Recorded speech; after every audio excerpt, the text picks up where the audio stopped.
Deus tem uma palavra para você. Ai, como é bom mergulhar nas correntes cujo rio alegra a cidade de Deus, santuário das moradas do Altíssimo. É isso que nós estamos fazendo hoje, simplesmente mergulhando no rio do Espírito Santo de Deus e se entregando à adoração. Quando nós entramos na casa de Deus, nós viemos aqui só para adorá-lo, só para agradecer. Você tem agradecido a Deus? Crie esse hábito de agradecer ao Senhor nos mínimos detalhes. Essa semana eu fui assolado por um sentimento, estava compartilhando com a minha esposa hoje à tarde. Eu e a minha esposa estamos juntos há 22 anos. Glória a Deus mesmo. Já falei aqui que espero em nome de Jesus morrer com ela, né? Não morrer com ela junto, mas o resto da minha vida com ela, só com ela. Mas a gente tem um hábito, desde que nós nos conhecemos, da gente sentar ou para tomar um café, ou para tomar tereré, ou para tomar chimarrão, mas é o momento que a gente conversa, que a gente sonha. Quantos sonhos, quantos projetos, quantos pedidos a Deus, quantas reflexões. É bom que você tenha no seu cônjuge, em um amigo, em alguém, em Deus, claro, né? Porque eu também tenho esses momentos com Deus. A oportunidade de você sentar e sonhar junto. E hoje nesses momentos em que a gente estava sonhando junto, adorando a Deus ali, eu disse para ela que essa semana eu fui assolado, irmão. Eu estava na minha casa, olhando meus filhos brincar assim, e olhando a nossa história, a nossa vida, todas as bênçãos, e agradecendo a Deus naquele momento ali. Eu tenho samambaia em casa, irmão. Eu gosto de samambaia. Sim, eu tenho planta, eu tenho horta. E eu olhando para a minha horta, eu comecei a falar: oh Deus, muito obrigado. Olha como que o rabanete está bonito. Queria tanto que o rabanete ficasse bonito para os meus filhos. Eu ensinei eles a preparar o solo, ensinei eles a semear. E eu queria que eles colhessem. Aí deu uma chuva, irmão, quase estragou meu rabanete tudo. Aí eu ensinei eles a cuidar do rabanete. Aí vieram correndo: pai, olha como que o rabanete, um falava o rabanete, o outro falou beterraba. Olha como que a beterraba está bonita, o rabanete está bonito. E que está grosso, grandão, né? E eu agradecendo a Deus, e lembrei, irmão, que Jó tinha 10 filhos. Eu tenho 2. E ele perdeu os 10 de uma vez. E mesmo assim esse homem não blasfemou. Ele não enlouqueceu, né? Já foi um grande passo, porque eu imagino que eu enlouqueceria. Quem tem filhos, imagina, irmão, num momento, tirou seus filhos. Você fica sem chão, você fica sem perspectiva. Como que você levanta no outro dia para fazer o quê, não é mesmo? Arrancou meus filhos. Ele perdeu 10 irmãos, 10 de uma vez. E naquele momento de reflexão eu olhei para aquela história ali, para aquele relato, e disse: Deus, muito obrigado.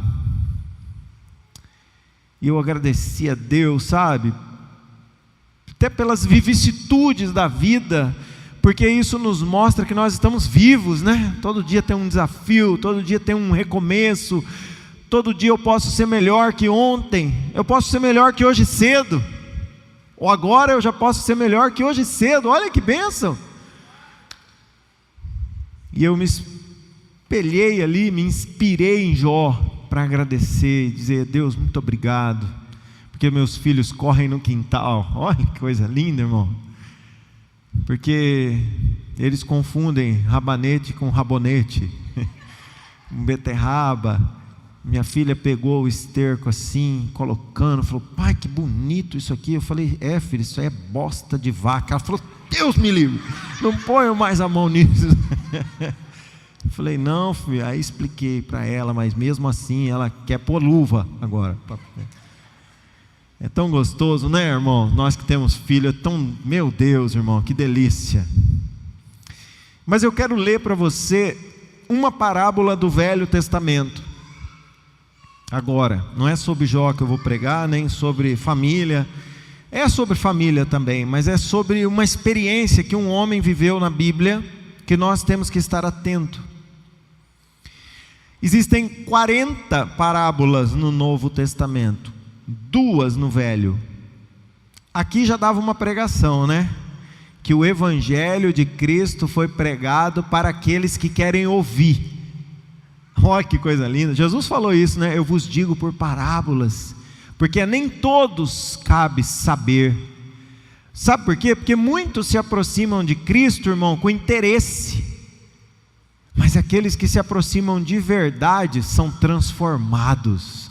A parábola, ela assolava o coração daqueles que estavam ali, não por estar, mas porque queriam ser transformados. Que nessa noite o Espírito Santo de Deus encontre aqui pessoas com coração aberto a ouvir a palavra de Deus, e que essa alegria que você está sentindo, e eu sei que você está sentindo uma alegria aqui enorme, uma paz, que é o Espírito Santo de Deus testificando o quanto Ele te ama.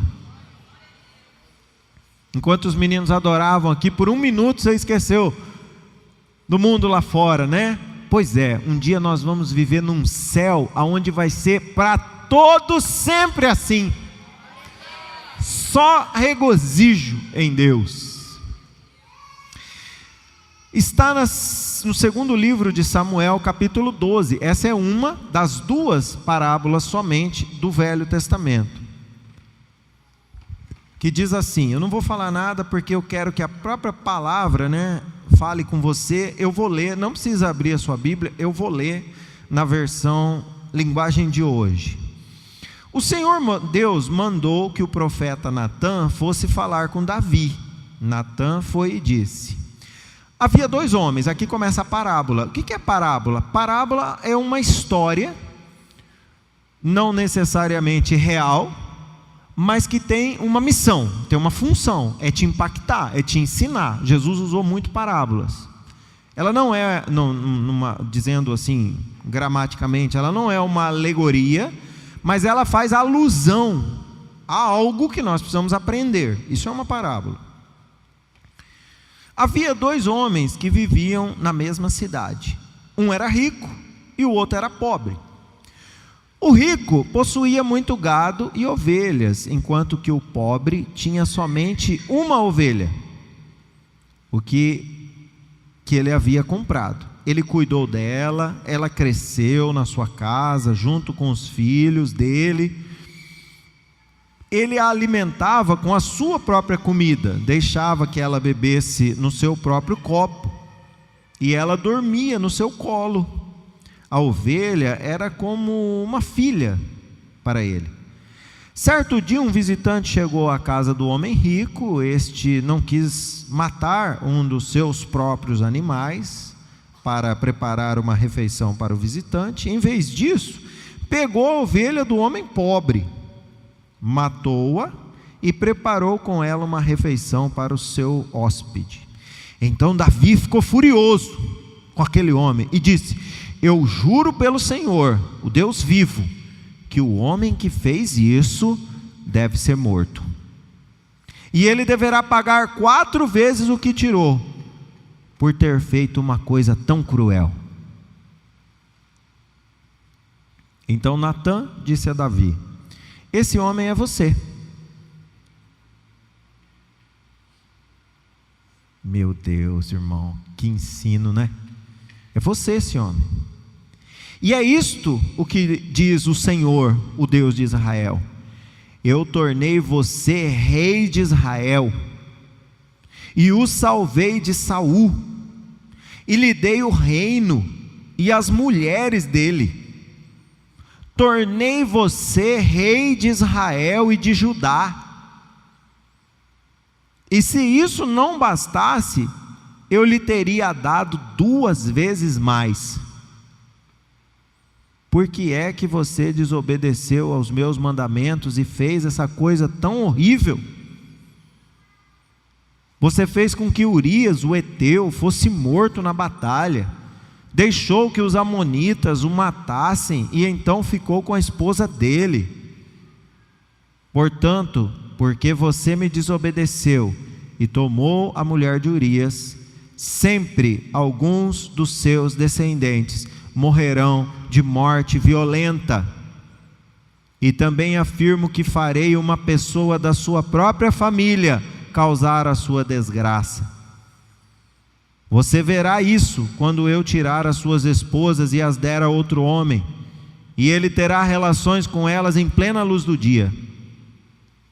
Isso aconteceu e foi o próprio filho dele que fez.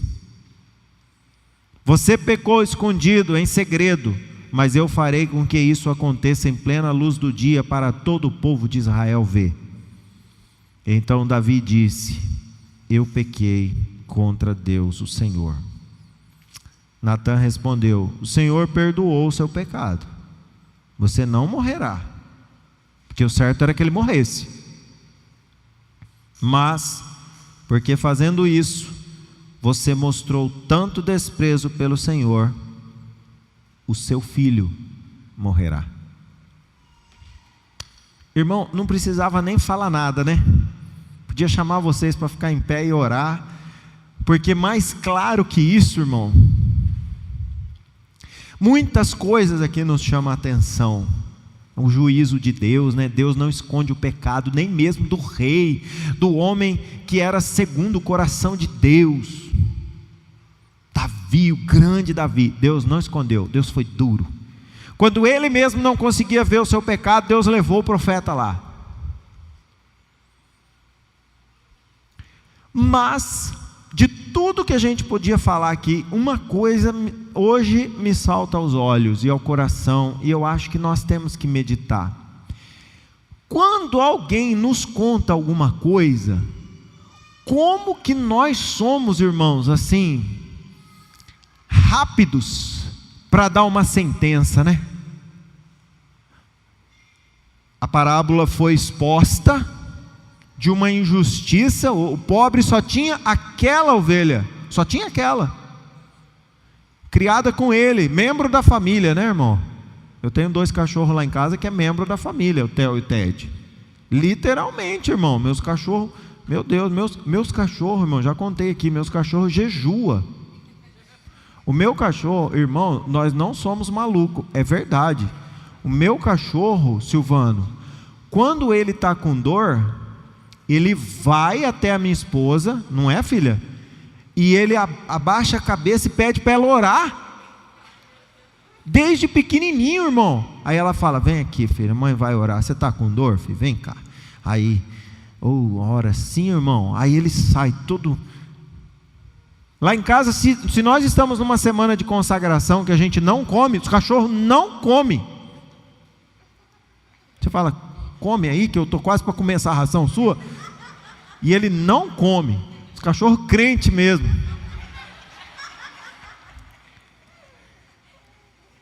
E essa ovelha era isso, criado com ele. Você viu que a parábola? Comia com ele, bebia no mesmo copo que ele.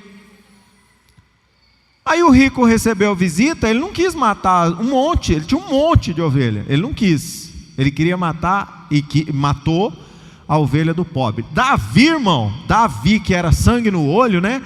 O Davi, lembra do Davi quando o gigante filisteu se levantou e estava todo mundo morrendo de medo, e Saul falou: eu vou lá nada, eu vou encarar nada, aquele homem é um gigante, eu não consigo segurar a espada dele. Quem de nós? Davi falou: quem é esse circunciso filisteu para falar assim? Eu vou. Esse Davi falou: o que é isso? Quem é essa pessoa? Mas de cara, irmão, ele já deu a sentença. Quem que é essa daí? Esse homem merece morrer,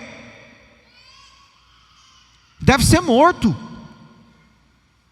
Que injustiça! Irmão, Davi acabou de adulterar com a mulher de um guerreiro. O guerreiro dele estava lá na guerra, no fronte de batalha, onde Davi era para estar também. Davi estava no palácio, entendeu? Olhou, viu uma mulher, a Bíblia diz que ela era linda, formosa. Davi olhou, traz para o palácio. Não, é a mulher de Urias. E o pior, irmão, ele deitou com ela e ela engravidou. Pensa no azar, né? Primeira vez já engravidou. Aí, se não bastasse ele ser um adúltero, o que ele fez? Tramou a morte do cara que estava lutando para ele, irmão. Pensa. Ele já tinha feito tudo e matou o cara morreu. Davi voltou para o palácio ali. Sabe aquele pecado que de vez em quando você levanta como que chama aquele negócio que põe na cama? Lençol? Lençol, levanta o lençol assim e ninguém viu, né? Tranquilo, vida que segue. Bola para frente que ainda tem jogo. Não tem? Aí Davi fez isso, jogou lá. Ninguém viu. Ninguém sabia que ele tinha tramado. Alguém viu? Ninguém sabia. E outra coisa, irmão, se alguém soubesse, ele era rei. Quem que podia falar contra ele? Quem que ia se levantar contra Davi? Tá doido? Quem? O grande Davi, o homem que trouxe a arca, o homem que praticamente restabeleceu, né, todo o reino de Jerusalém, ali de Judá, o homem que restabeleceu a adoração, o homem que já estava planejando o palácio. Aí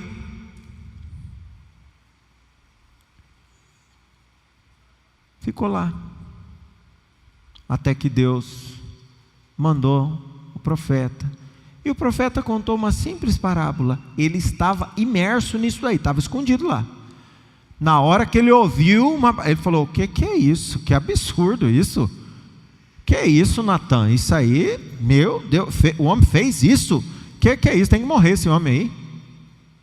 Irmão, nós somos assim. Você quer ver como que nós somos assim? Basta a gente ligar a televisão e passar lá uma notícia. Você fala: que é isso? Isso aí tinha que morrer, isso aí, ó. Isso aí? Que é isso? Onde já se viu isso aí? Ah, se eu tivesse lá. Não é mesmo? Nós somos ávidos ao pré-julgamento, a estabelecer a sentença sem julgamento nenhum, a determinar a morte de outrem, sendo que nós muitas vezes estamos, irmão, afundados como Davi estava. Mas o Deus que vê tudo foi lá e falou assim: pois é você, rapaz, eu estou contando a sua história aqui. Você que é o cara que matou a ovelha do pobre, porque a única coisa que Urias tinha, irmão, era uma família.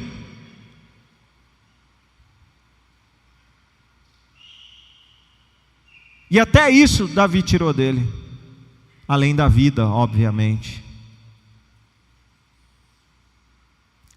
Me lembro do pastor, um pastor que nós tínhamos, muitos de nós aqui irmãos tínhamos, que ele contou uma história, que uma vez ele conversava com a vizinha, na casa dele, já até contei aqui na igreja isso. Aí a vizinha disse, ele comentando, falou assim: nossa, que coisa horrível, né? Descobriram aí um estupro na nossa cidade. Ela falou: isso é terrível. Isso aí, ó, se eu pegasse esse aí, eu matava, eu esquartejava em praça pública. Isso aí não tem que viver, um traste desse. Aí o pastor virou para ela e falou assim: e se fosse seu filho, o que você faria? Ela falou: não, se fosse meu filho, eu escondia ele no sítio. Ele falou: peraí um pouquinho, você não acabou de falar que matava? É porque quando bate na nossa lata, irmão, os nossos padrões, eles diminuem drasticamente. Nós somos ávidos para julgar a vida do outro, e olhar e falar: mas olha aquele casal ali, rapaz, maior, e a nossa vida? E as nossas ações? E a nossa postura? Como que está sendo a avaliação do outro e de mim mesmo? Porque elas precisam ser igualitárias. Davi perdeu esse senso. Você está me entendendo? Davi perdeu esse senso. Irmãos, por isso nosso Senhor Jesus disse que nós somos, por excelência, disseminadores das boas novas de salvação, do Evangelho. Em nenhum momento nós vemos a Bíblia colocando e dando autoridade para quem quer que seja para ser juiz. Nós não vemos isso. Nem mesmo o rei tinha condição de ser juiz, porque há um justo juiz, Deus, que há de julgar a todos. A Bíblia diz que todo joelho se dobrará. Alguém diz: eu não me dobro, pois você pode morrer, que um dia haverá um grande tribunal, e lá você há de se ajoelhar.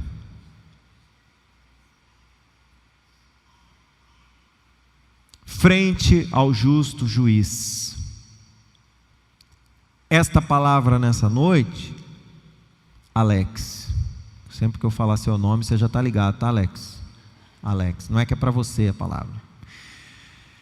É para que nós, Tiago fala muito isso, todos nós, estejamos muito atentos com a língua, com a mente e com o nosso coração, para que a gente não incorra em julgar. E a Bíblia diz que nós não devemos julgar, para que senão nós seremos, na mesma intensidade com que julgamos, julgados. Quantas histórias aqui nessa igreja, irmão, e nós só temos 7 anos de vida, hein? Vamos fazer 7. De pessoas, pastor, mas aquela família, olha lá, que coisa, e daqui a pouco bate na porta dela.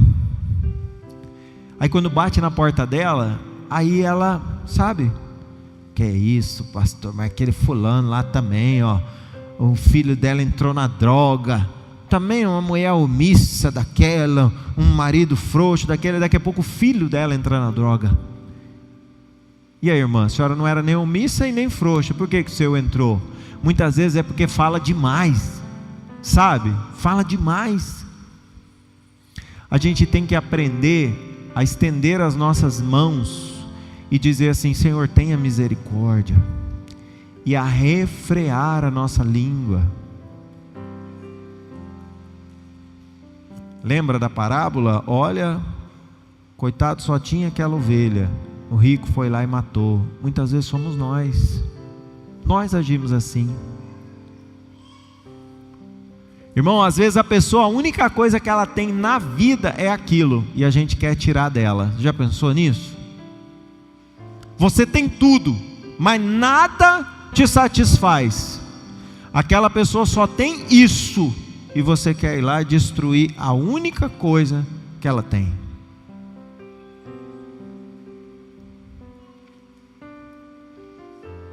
Nós precisamos ter a mente de Cristo. E uma das coisas que nosso Senhor nunca foi juiz, porque Jesus não tem a função de julgar, você sabia? Nosso Deus é trino: Pai, juiz; Filho, intercede por nós perante o Pai; Espírito Santo, consola Eu estou falando a palavra de Deus aqui e o Espírito Santo está levando ela no seu coração aí. Essa é a função dele. E dizendo para você: abre o seu coração, filho. Abre o seu coração. A minha palavra transforma. A minha palavra liberta. É Ele que faz isso. Eu não tenho esse poder. Ninguém aqui tem. Nós não temos o poder de convencer o homem do pecado. Mas o Espírito Santo faz isso. Mas o Espírito Santo não julga. Sabe aquele pecado terrível que você comete e fala assim: meu Deus, o Espírito Santo agora deve estar com o dedo apontado para mim. Mas nem Deus faz isso. O Espírito Santo, ele te alerta, ele te orienta, ele te abraça, ele te aconchega, ele te afaga. E quantos, irmãos, soldados feridos nós temos aí fora, ó.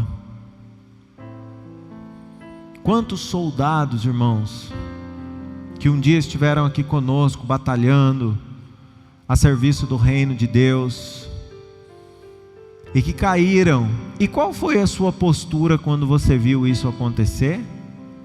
Foi tarde. Foi essa? Que é isso? Mas aquilo ali quem não viu, né?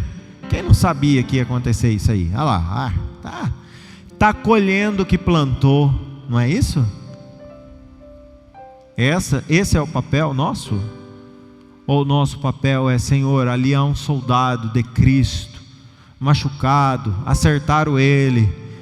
Senhor, em nome de Jesus, estenda suas mãos, curadora, saradora, vivificadora, transformadora. Senhor, podia ser eu, e amanhã pode ser eu. Papel de amor, papel de cristão. Nós não temos a função de julgar quem quer que seja pelo que tenha feito. O nosso papel é de abençoar as pessoas. Os cultos da Adna acontecem aos domingos, terças, quintas e sábados, sempre às 19h30. Venha falar com Deus e ouvi-lo falar com você. Traga a sua família. Jesus é o único caminho. Ele é a própria verdade. Ele nos dá a vida. Entenda isso. Rádio Adna Cáceres.